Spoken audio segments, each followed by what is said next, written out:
Sveiki, gerbiami žiūrovai. Dar viena kamera, maskuojama kamera. Žiūrim, ką turim dėžutėje. Kameros komplektacija. Štai čia blokelis, to išpakuosiu. Na ir pati kamera.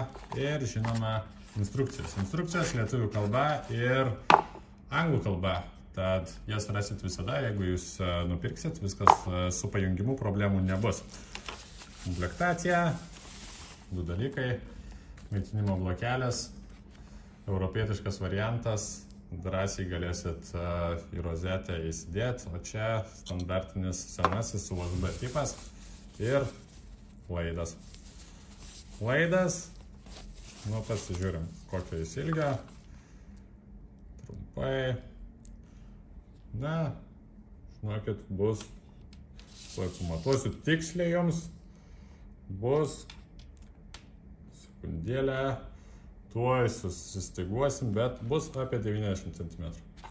Tai galėsit pajungti galios, būtent kuomet nereikalausim papildomo ilgintuvo, nereikės jums.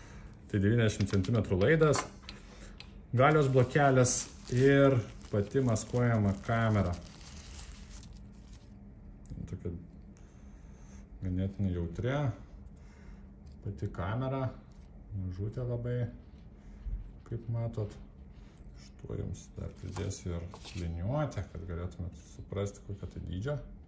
Kaip matot, pusė centimetro tikrai tilps.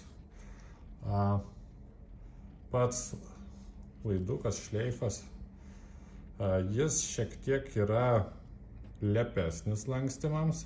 Turim ir kitą kamerą, kuri turi tokį stangresnį patį laidą. Šitas, tai jau jeigu reikės lankstyti, tai būkite atsargus.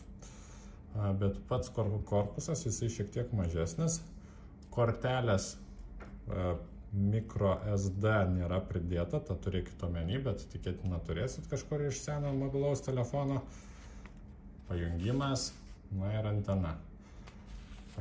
Prie šitos maskuojamos kameros, kad pasijungti reikės jums Wi-Fi modemo, prisijungsi telefoną ir tada galėsit žiūrėti iš telefono jau kada tik norėsit.